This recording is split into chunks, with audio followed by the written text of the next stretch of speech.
Bounty law. You don't ever bring him in alive, now do you, Jamie? When there's 3 of them and 1 of me.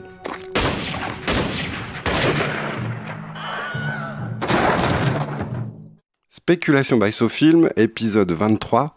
Et au cœur de l'été, on a décidé de faire une émission spéciale sur Ernst Lubitsch.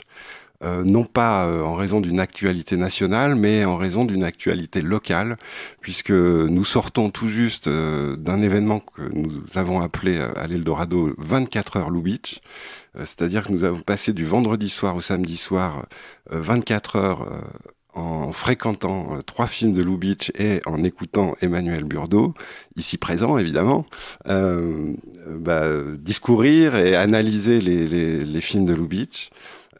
Tu as fait la programmation de ces 24 heures, tu as choisi 3 films, et peut-être pour commencer à rentrer dans cette œuvre finalement multiple de Lubitsch, moi je vais te demander pourquoi tu avais choisi ces 3 titres, donc La princesse aux huîtres, L'homme que j'ai tué et Sérénade à 3.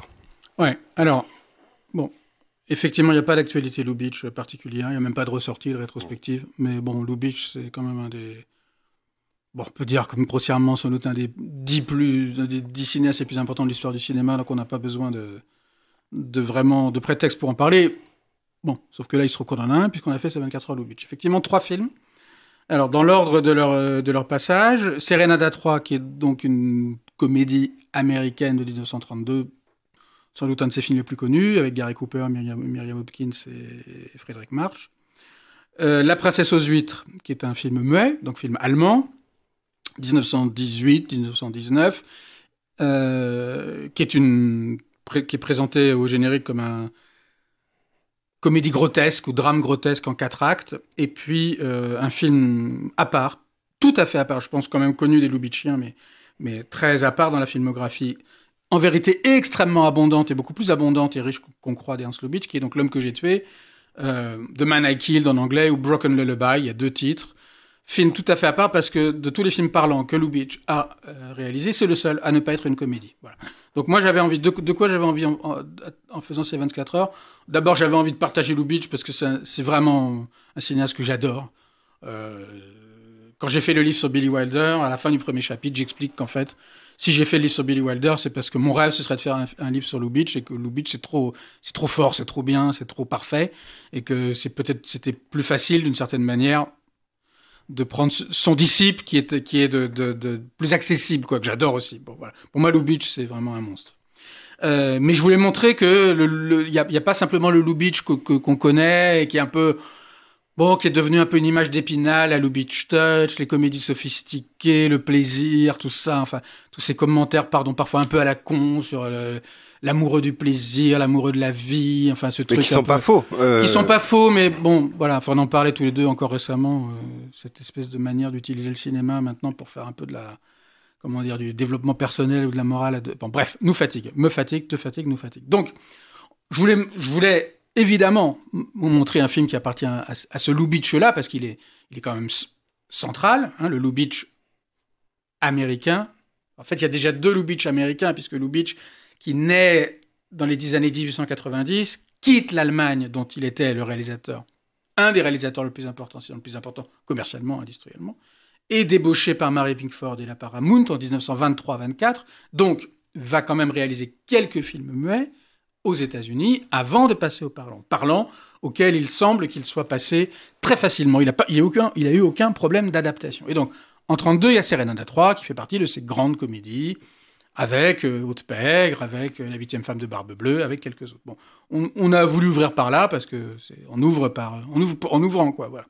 Et puis on oublie parfois, parce que pendant longtemps les films n'ont pas été si accessibles que ça. On oublie que Lubitsch est né en Allemagne. Enfin, on l'oublie pas, mais on ne prend pas assez en compte le fait qu'il est né à Berlin et que donc, comme je disais à l'instant, il a une œuvre muette allemande considérable, d'abord comme acteur, puisque dès 1914-15, il joue de manière tout à fait grotesque et diablotine d'un personnage comme ça, de clowns, quoi, d'arrivistes, dans des films de durée variable, dont une partie a été perdue, mais qui sont un très grand nombre. Et grosso modo, à compter de la fin des années 10, 18 déjà, il devient réalisateur, je dirais, de plein droit et de plein titre, et avec les plus gros budgets, les plus grands figurants, les plus gros sujets. Parce que, certes, La Princesse aux Huîtres, qui est un film absolument magnifique, c'est une comédie, mais le Lubitsch de cette période ne réalise pas que des comédies. Alors, dans tous ces films, il y a du trivial, il y a du grotesque, il y a des éléments de comédie, mais c'est aussi quelqu'un qui fait des drames historiques, des grandes fresques historiques, Anna Boleyn, Madame du Barry et d'autres. Et puis, il fait aussi des films un peu des fantaisies orientales, comme ça se faisait à l'époque, Sumurum, La Poupée, La Loi du Pharaon, des choses comme ça, dont certains ont été perdus. Voilà. Mais beaucoup de titres. Donc, déjà, on ajoute un deuxième Lubitsch au premier, hein, le Lubitsch allemand, et qui lui-même est un Lubitsch, je dirais, multiple, parce que c'est le Lubitsch allemand et c'est le Lubitsch muet. Et puis, L'homme que j'ai tué, que moi je connais, c'est pas très bien d'ailleurs, mais que j'avais vraiment envie de revoir. Et je crois que les gens qui étaient là, je le crois, ils l'ont dit en tout cas, ont été assez, pas sidérés, mais positivement frappés.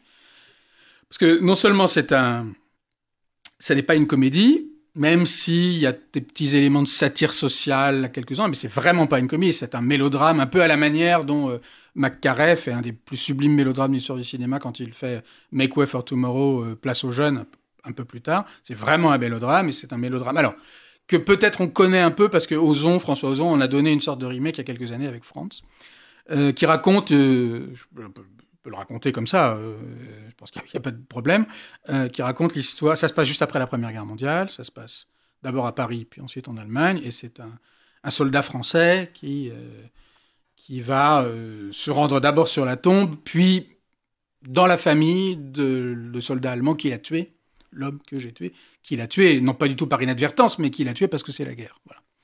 Et on pourrait dire que c'est un drame pacifiste, un drame de la réconciliation, je sais pas, c'est beaucoup plus riche et complexe que ça. Mais moi, ce que j'avais envie de faire là, je laisse un petit peu pour l'instant L'homme que j'ai tué de côté. J'avais envie de revenir sur un truc dont je parle aussi dans le livre sur Wilder, puis je vais arrêter de faire d'autopromo, qui est un truc, moi, qui est une question à laquelle je reviens très souvent, parce que je la trouve vraiment fascinante, quoi. C'est pas simplement le fait qu'il faut... D'abord, il ne faut pas oublier que Lubitsch a eu en effet une grande carrière allemande, et donc une grande carrière muette. Il ne faut pas oublier que c'est comme Fritz Lang, comme Hitchcock, évidemment comme Murnau, mais des gens qui ont eu, comme Stroheim, qui sont aussi des monstres du cinéma muet. Bon. Important toujours d'y revenir. Et important aussi, à cette occasion-là, de revenir sur ce point qui me fascine, qui est la très grande différence, manifestement, entre l'œuvre parlante et l'œuvre muette. Parce que le cinéma muet de Lubitsch est un cinéma outrancier, vulgaire, crado, mais tout ça, évidemment, délibérément, paillard. On pourrait accumuler les adjectifs. Un cinéma de dépenses, de gâchis, de potlatch. Un cinéma d'orgie, vraiment, avec des gens qui se baffrent, avec des acteurs, des actrices qui cassent les décors, comme au début de la Princesse aux Huîtres, des gens qui se disputent, qui se jettent des trucs à la gueule, des figurants présents par douzaines. Dans La Princesse aux Huîtres, c'est une quinzaine de dactylos, une quinzaine de domestiques, une quinzaine de femmes de chambre, une vingtaine de cuisinières, etc., etc. Donc un cinéma qui est dans l'excès revendiqué, et qu'on a pu d'ailleurs de ce point de vue-là comparer à Stroheim, excès et cruauté. Et qui correspond quand même un peu aussi aux années folles, à ces années 20 un peu délirantes. Et qui correspond tout à fait à ces années 20 délirantes et joyeuses, je crois, de l'Allemagne, la République de Weimar. Alors que le cinéma parlant, lui, est un cinéma qui n'a jamais été aussi bien décrit que dans l'article de Truffaut auquel je me réfère toujours, parce que je pense qu'il faut s'y référer, qui est un article de 1968 qui s'appelle « Lubitsch était un prince », et dans lequel Truffaut a quelques formules marquantes, comme lorsqu'il dit que le gruyère Lubitsch est plein de trous, mais que même les trous sont géniaux, qu'il n'y a pas un plan superflu chez lui, qu'on est dans l'essentiel jusqu'au cou, et qu'il dit « Si vous sortez d'un film de Lubitsch et que vous me dites « Je sors d'un film de Lubitsch et j'ai vu un plan inutile », je vous traite de menteur. » C'est-à-dire un cinéma de la quintessence, de l'épure. Hein, et un cinéma dont l'épure, parce qu'évidemment, Truffaut, l'épure pour l'épure, c'est pas son objet. Truffaut, c'est pas... Peu importe. Lui, ce qui l'intéresse dans l'épure, c'est que moins le cinéaste montre, et moins il dit, et plus il laisse à imaginer au spectateur. Puisque ce que dit aussi Truffaut, c'est que chez Lubitsch, il ne s'agit pas de raconter l'histoire, chez le Lubitsch parlant des années 30 et 40, 47, jusqu'à 47, parce qu'il meurt en 47. Il s'agit, au contraire, dit-il, de ne surtout pas raconter l'histoire, non pas parce qu'il se foutrait de l'histoire, mais parce que l'histoire, c'est le spectateur qui se la raconte. C'est le spectateur qui remplit les blancs, pour commencer de poser un des trucs dont on a beaucoup parlé, comment les blancs se remplissent chez Lubitsch, le rapport du vide et du plein. Bon. Et que, évidemment, ça intéressait beaucoup Truffaut, de même que ça l'intéressait chez Hitchcock, et entre Hitchcock et Lubitsch, il y a des ponts. Donc, moi, ça m'intéresse énormément. Alors, j'ai un élément de réponse, mais avant d'avoir l'élément de réponse, déjà, la vulgarité d'un côté, la sophistication de l'autre, l'excès d'un côté, la rareté de l'autre, la trivialité paillarde, sexuelle, explicite d'un côté, et la suggestion de l'autre, ce qu'on a appelé, on pourrait bien s'en passer que ça ne nous ferait pas de mal, la Lubitsch Touch. Voilà.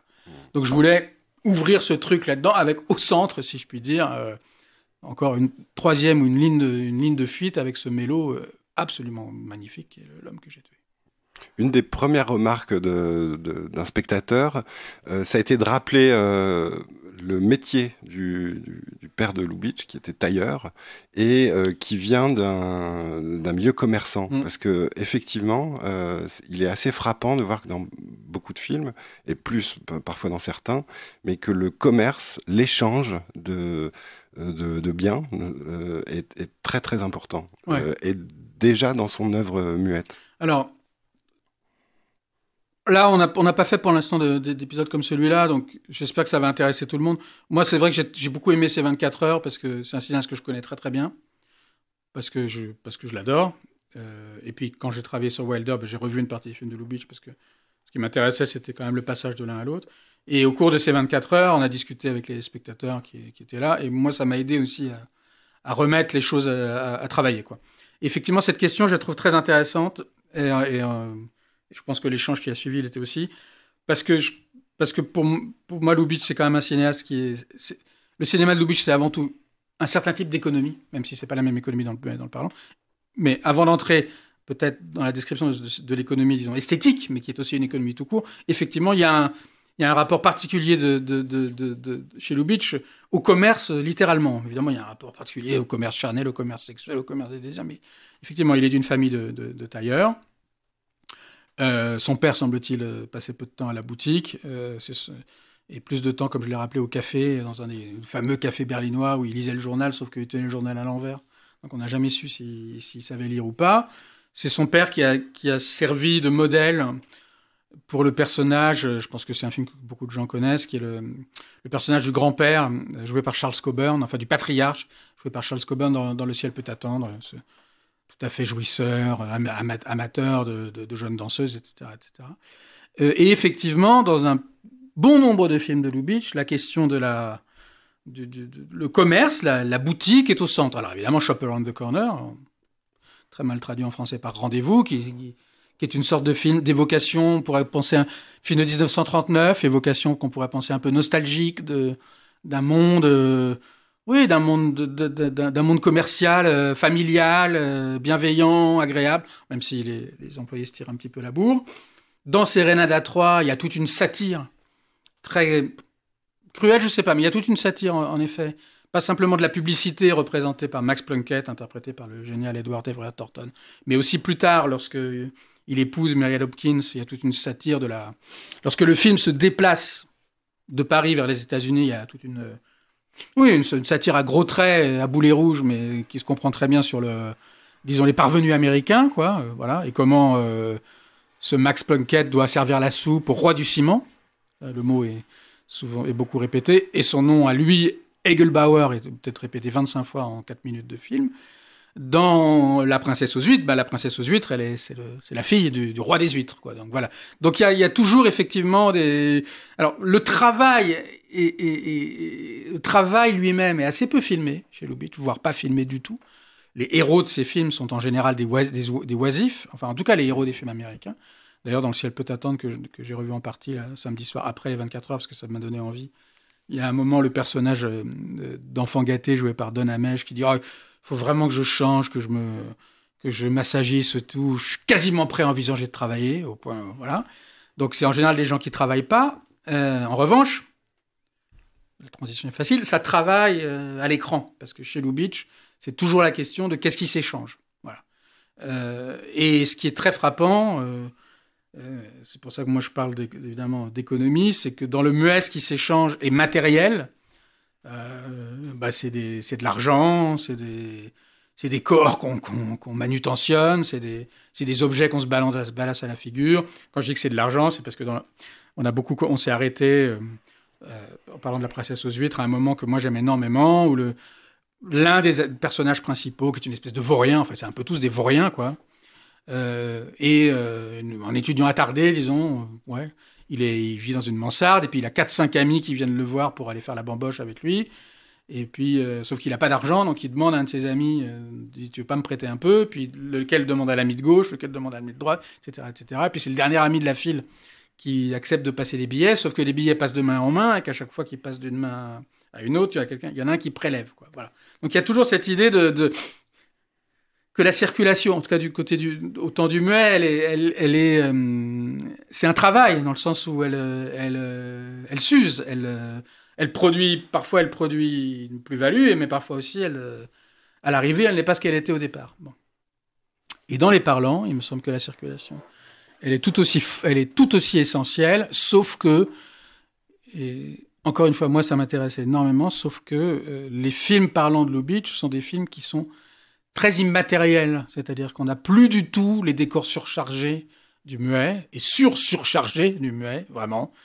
D'ailleurs, au temps du muet, chez Lubitsch, c'était pas simplement les décors qui étaient surchargés, c'était souvent le cadre lui-même. Alors c'est pas le cas dans La princesse aux huîtres, mais par exemple dans la Chatte des montagnes, les cadres il y a des cages qui sont utilisées pour donner des formes différentes. Alors ça fait des ronds, des carrés, des pinces, des trucs. Donc il y a une manière d'enserrer toujours et de surcharger le cadre lui-même, alors que les Lubitsch muets sont des films qui jouent sur du vide, en fait, qui jouent sur rien. Mais sur la circulation quand même. Et je pense que c'est parce que, au fond, il utilise la parole, comme il utilisait les objets, les accessoires, les machines à écrire, les chevaux, enfin, du muet, sauf que faire circuler les mots et les formules, parce que c'est le cinéaste chez qui les mots et les formules et les noms propres reviennent le plus. C'est pas comme faire circuler un corps, un frac, une paire de chaussures, je sais pas quoi, une poupée. C'est que la circulation du langage, elle s'use pas, finalement.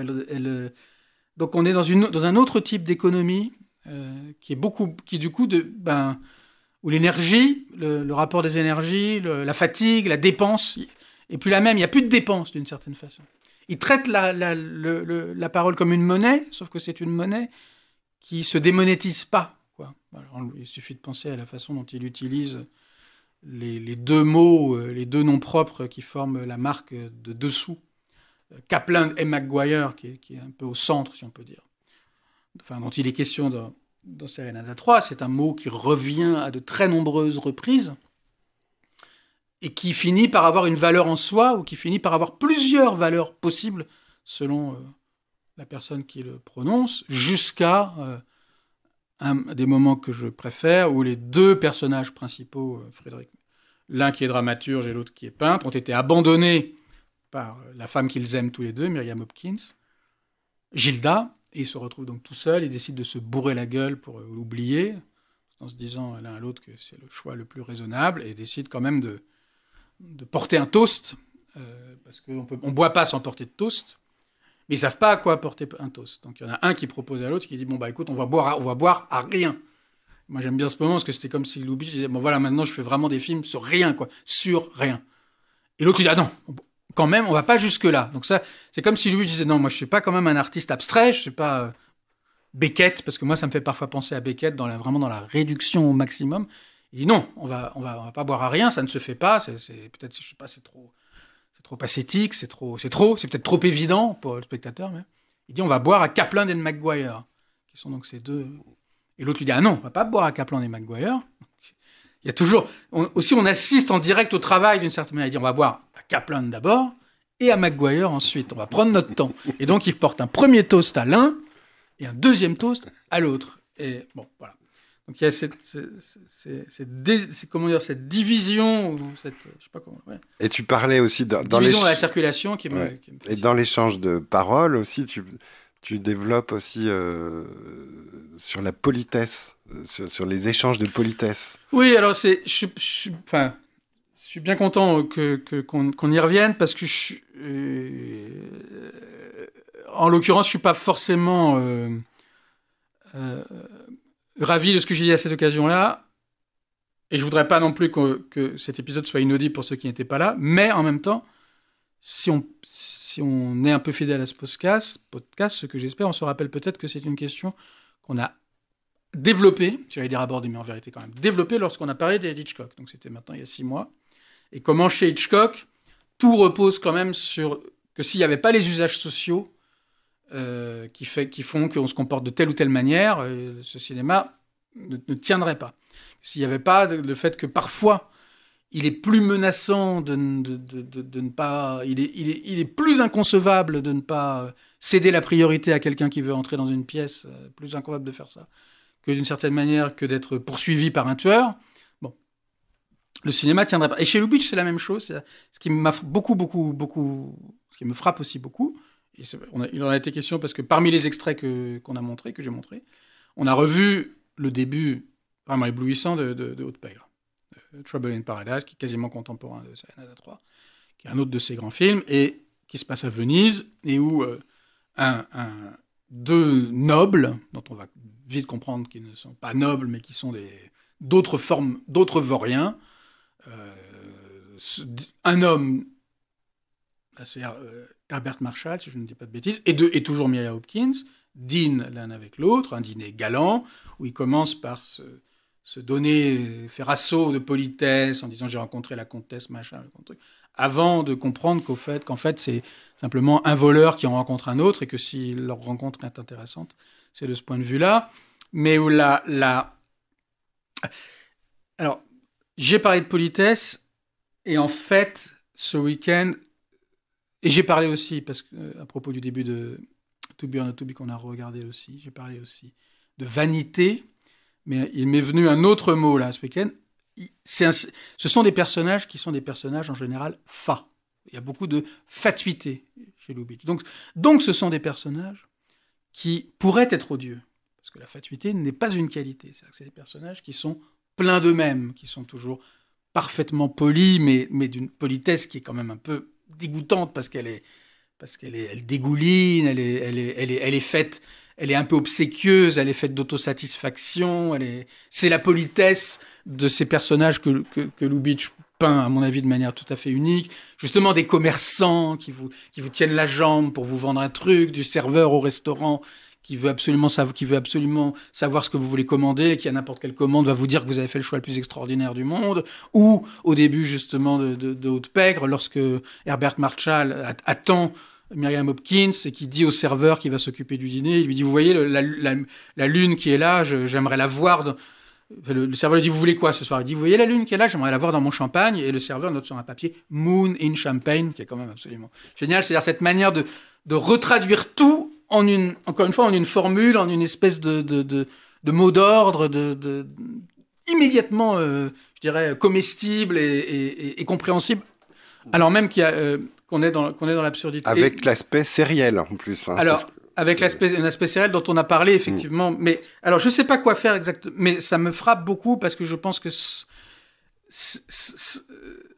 sans ce vernis social-là, je ne veux pas du tout dire que Lubitsch en fait la promotion, mais une chose dont on a parlé aussi, c'est la manière dont c'est un cinéma qui se situe à la fin d'un certain ordre social où il y a quelque chose comme une aristocratie existe encore et en même temps est en train de disparaître. Et la bonne tenue des personnages, qui est loin d'être incompatible avec leur le fait que ce soit des vauriens, des voleurs, des arrivistes, est quelque chose de tout à fait, il me semble, tout à fait important. Ouais. Moi, je pense un peu à Nabokov, là, souvent dans ce...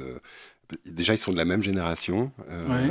c'est des exilés eux aussi, et ils ont cette espèce de nostalgie d'une aristocratie, mais qui a disparu, quoi, finalement. Et certains de leurs personnages essaient de la reconvoquer, mais ça marche plus, quoi. Mm. Enfin, Alors, non, je crois il existe un échange de lettres entre Nabokov et Hitchcock. Alors, c'est marrant que tu parles de Ah, Nabokov. Hitchcock? Oui, Ah mais comme d'accord. ça, ils avaient peut-être un projet ensemble, il y a un petit D'accord. échange. Mais c'est intéressant que tu parles de Nabokov parce que, bon, moi j'adore Nabokov, mais c'est pas original.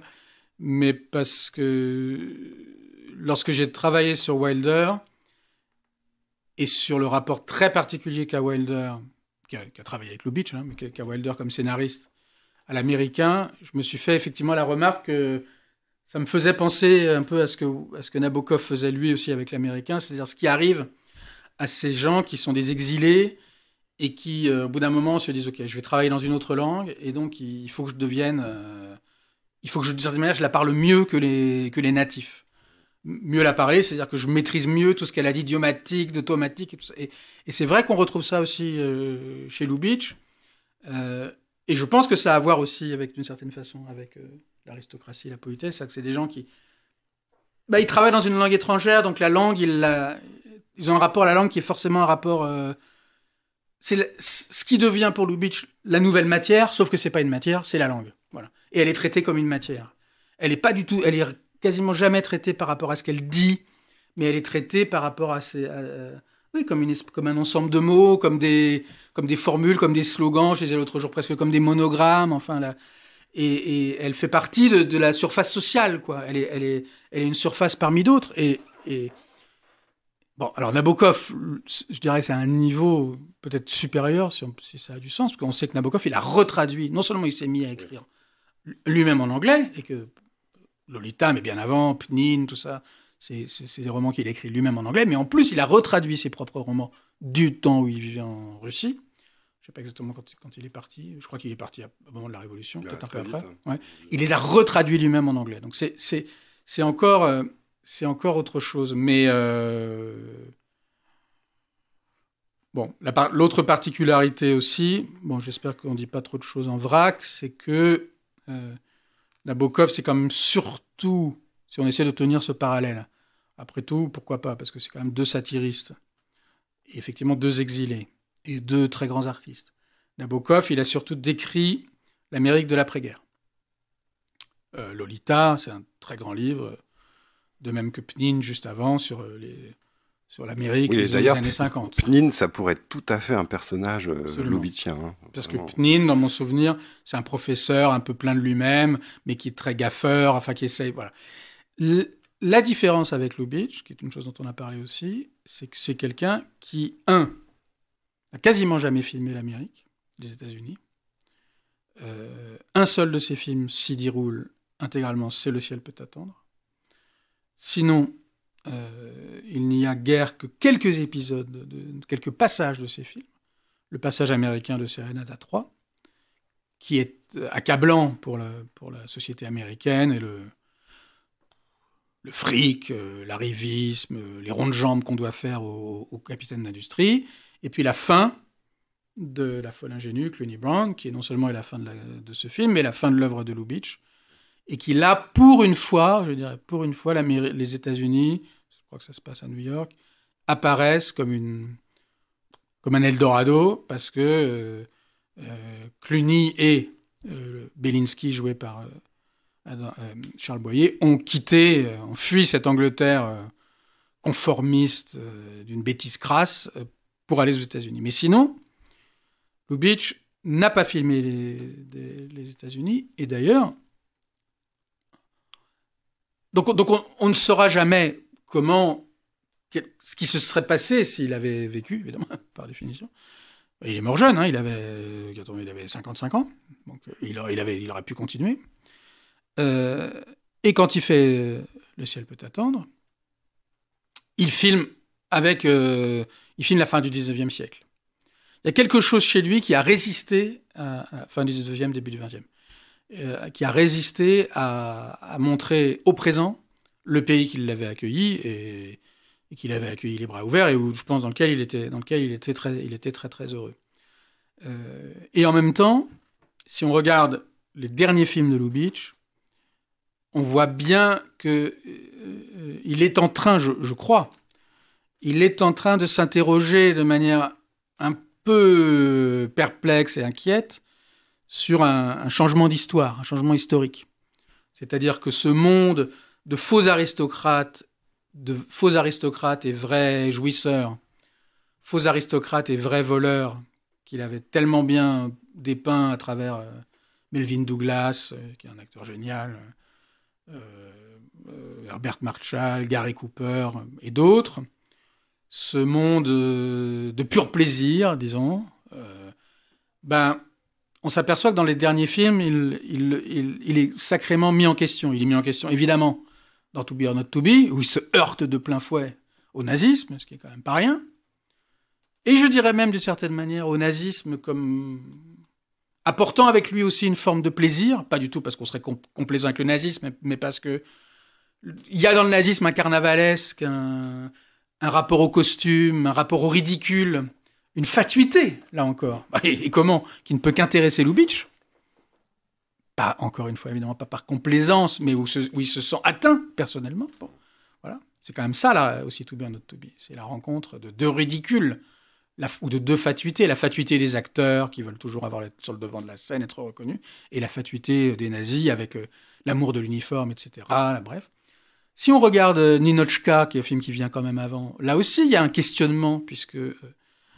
questionnement qui va donner la victoire, évidemment, au plaisir contre le refus du plaisir communiste, si on disons comme ça, ou plutôt le refus communiste du plaisir. Mais quand même, la question est posée. Il y a quand même un frottement de deux mondes, alors qu'avant, je pense que ce frottement, il n'existait pas. Il y avait toujours des personnages ridicules, interprétés par Félix Bressard, par Edward Everett Horton, mais qui n'étaient pas les vrais antagonistes, qui étaient des personnages de comédie, mais qui n'opposaient pas une vraie résistance. Il y avait une vision du monde très convenue, très neuneux, très conformiste, totalement déprimante, mais c'était pas les vrais antagonistes. Là, quand même, c'est l'URSS, c'est pas rien. Le ciel peut attendre, où le personnage, quand même, le récit en flashback de sa vie est aussi l'examen du sens moral de cette vie et doit décider de sa destination. Ira-t-il au paradis ou ira-t-il en enfer? Bien sûr, on se pense bien qu'au bout du compte, il va aller au paradis plutôt qu'en enfer. Il n'empêche que la question est posée, et il n'empêche, parce que j'ai revu les trois quarts du film, enfin pas parce que, mais je l'avais oublié, que le personnage est un peu insupportable.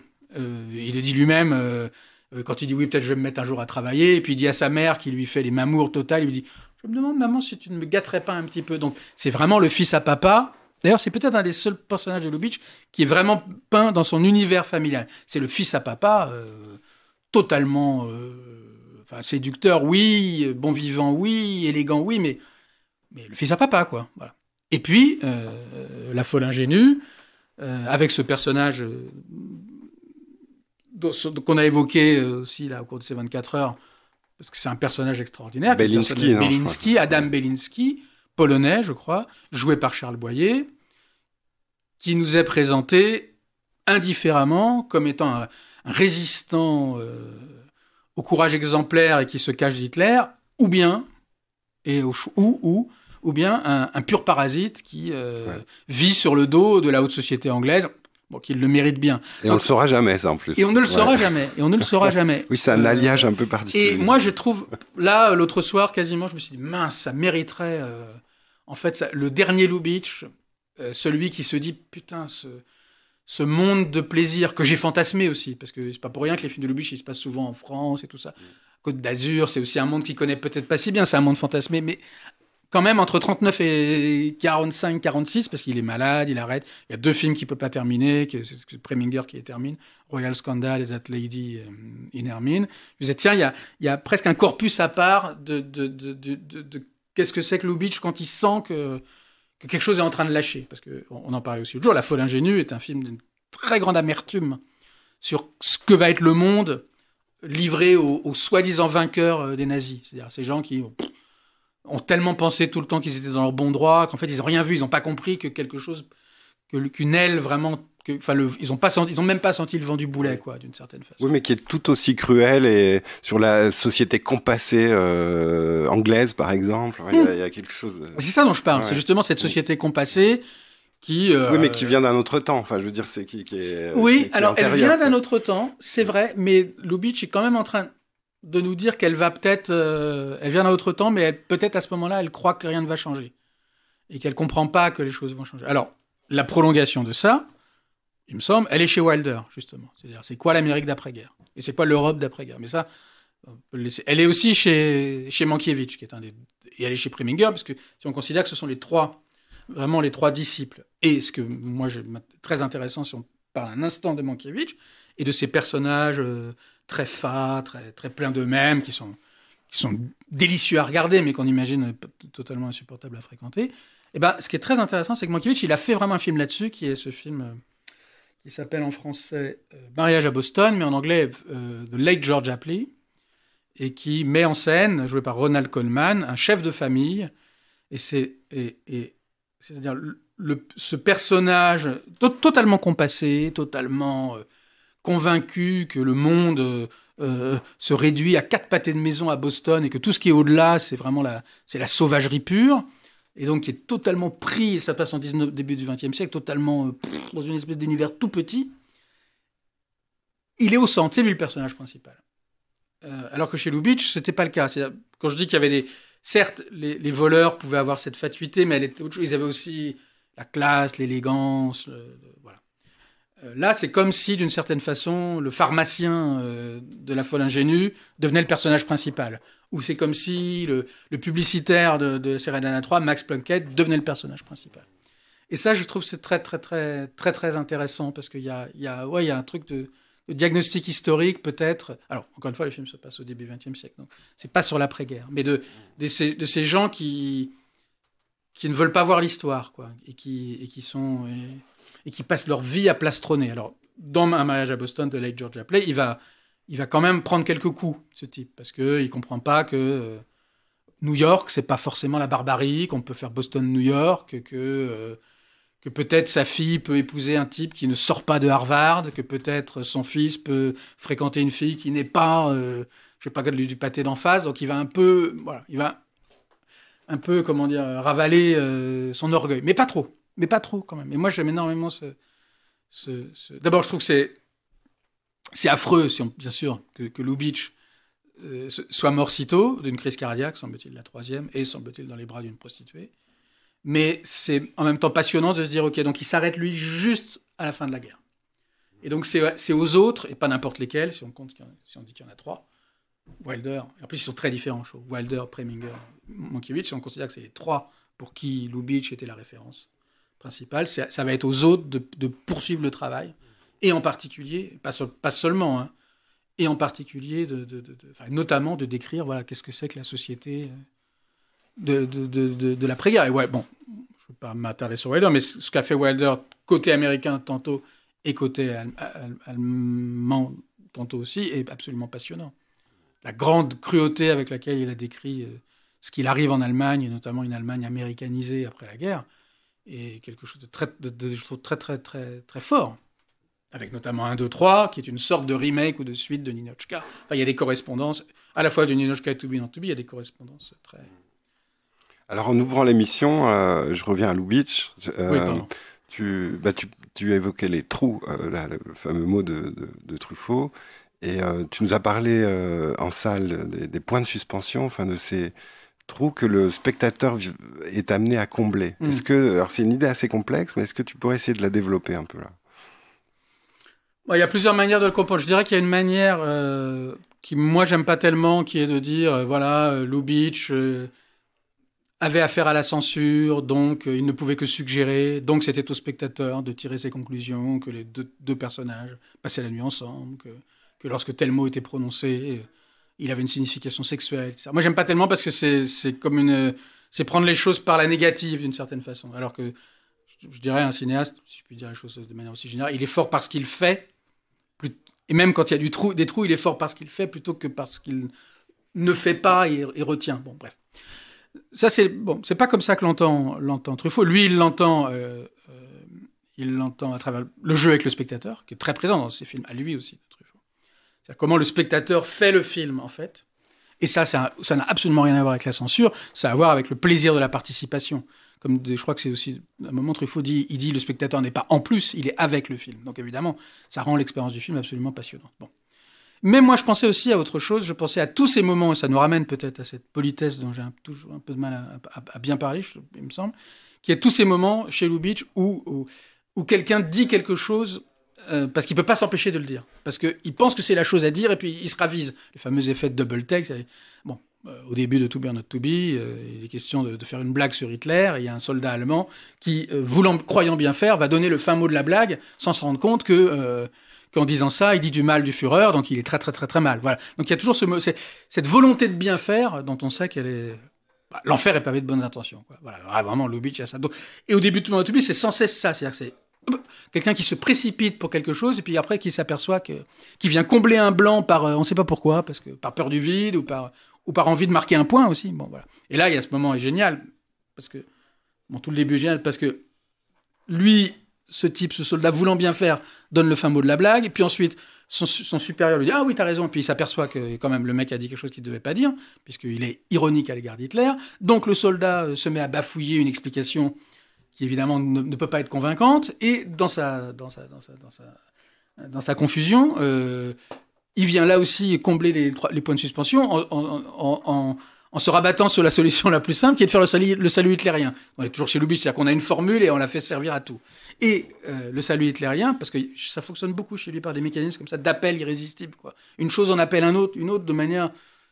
pas magique, parce que là on comprend bien que c'est pas magique, c'est quand même le salut hitlérien, mais son salut hitlérien forcément déclenche le salut hitlérien de la personne qui est à côté de lui par mimétisme. Bon, ça c'est des trucs que Wilder aussi a beaucoup. Par mimétisme, par automatisme, et automatisme d'histoire, si je puis dire. Et puis ça en déclenche encore un autre, et finalement ça suscite, on pourrait dire, la présence d'Hitler lui-même dans le film, dans le film parce que c'est un acteur qui dans le film joue Hitler. Et qui va mettre fin. Alors là, effectivement, on a une espèce d'effet sériel et d'effet d'énumération, comme on en a beaucoup chez Lubitsch, de liste, quoi. Oui, non, c'est plutôt un effet sériel. Et puis il y a ce gag très très très connu où l'Hitler, entre je ne sais combien de guillemets, qui est présente à la porte, met fin à la série en disant Heil moi-même. Ce qui est à la fois est un gag qui lui est reproché là, à ce moment-là par le metteur en scène de la pièce, mais qui est aussi une logique de l'enchaînement. Il faut bien refermer la série à un moment. Et on se disait que s'il avait dit lui-même Heil Hitler, on ne sait pas si Heil Hitler devait dire Heil Hitler. Si Hitler disait Heil Hitler, je ne pense pas. Mais il referme la série. Il met le couvercle sur le truc. Donc c'est pas sans logique. Bon. Mais à propos des 3 petits points, et peut-être pour clore, moi, ce parcours, on a quasiment clos l'autre jour. C'est ce que je présentais comme mon gag préféré, mais ça n'a absolument aucun sens, qui est quelques minutes plus tard, dans le même film, To Be or Not To Be. Nous sommes au théâtre à Varsovie et on joue Hamlet. Et tout, je crois, tout semble nous indiquer que le fameux monologue d'Hamlet, en plus le film s'appelle To Be or Not To Be, le fameux monologue d'Hamlet va être... C'est le moment du fameux monologue d'Hamlet. Hamlet, là, est interprété par Joseph Tura, l'acteur polonais, lui-même interprété par Jack Benny. Et il avance sur la scène, en pourpoint ou je sais pas quoi... Et il s'immobilise à l'avant-scène, avec le trou du souffleur qui est juste à sa gauche. Il attend un petit peu, semble-t-il trop au goût du souffleur, qui doit se dire qu'il a oublié la réplique, et donc le souffleur, souffle de la manière la plus discrète, et comment dire, avec la meilleure volonté du monde, lui souffle les mots peut-être les plus célèbres du monde, et donc ceux qu'on a le moins besoin de souffler, to be or not to be. Voilà, comme ça, il le lui souffle. Et moi, je trouve ce gag absolument extraordinaire, parce que... Alors pourquoi ? Je ne peux pas lui donner vraiment son sens, mais effectivement, il y a un vide. Il y a eu un vide, là, il y a eu un moment, effectivement, un petit point de suspension, comme un truc, une attente, quoi. Donc, ce vide va être comblé, mais comme toujours chez Lubitsch, ce qui vient combler le vide, c'est pas il faudrait que je sois meilleur que je ne le suis en linguisme ou je sais pas quoi, mais c'est une formule, c'est pas un vrai, c'est pas un contenu, c'est pas quelque chose qu'on aurait oublié, qu'on ne sait pas et qu'on a besoin d'apprendre. C'est jamais qu'un rappel, et en l'occurrence, c'est le rappel de la chose la plus connue de l'histoire du théâtre, et peut-être même une des plus connues de l'histoire du monde. Donc, alors après, on peut dire aussi que c'est une forme d'élégance de la part de Lubitsch, parce que en se riant de cette réplique, c'est aussi une manière de dire aux spectateurs, ok, on représente Hamlet, mais je ne crois pas que je sois en train de faire de la grande culture et de t'offrir du Shakespeare et tout ça. Non, on n'est pas, nous, c'est pas là. Moi, ce qui m'intéresse dans Hamlet, c'est cette formule et le fait que cette formule, elle va être dite. Et d'ailleurs, quand l'acteur lui-même va la dire, elle va déclencher quelque chose, puisque le soldat américain amoureux de la femme de l'acteur, c'est son signal pour qu'il se lève. Donc tout repose sur du signal, en fait. C'est-à-dire, on prend un truc qui en déclenche un autre, qui en déclenche un autre, qui en déclenche un autre.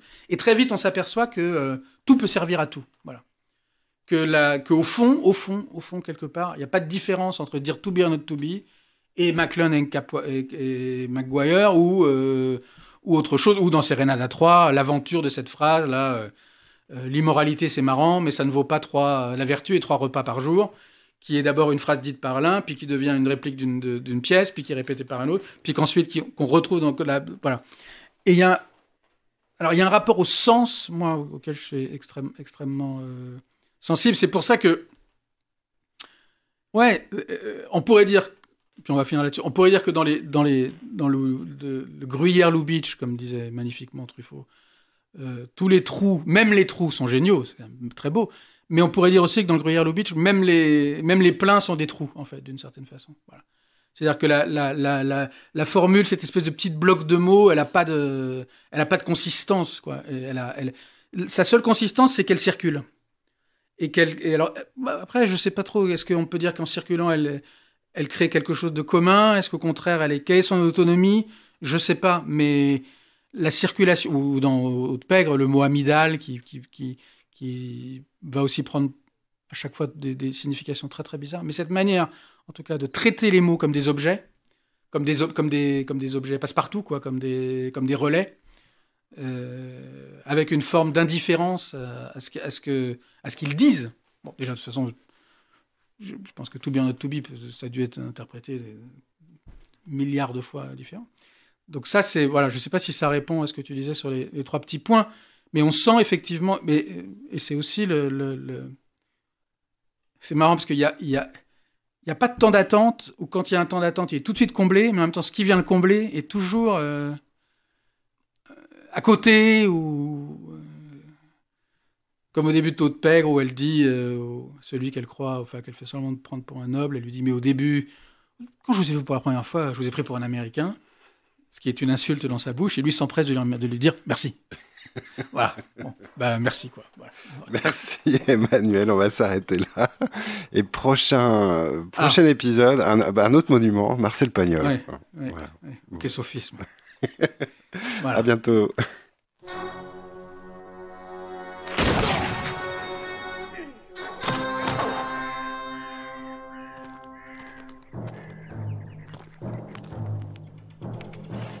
Bounty law. You don't ever bring them in alive, now do you, Jacob? When there's 3 of them and 1 of me.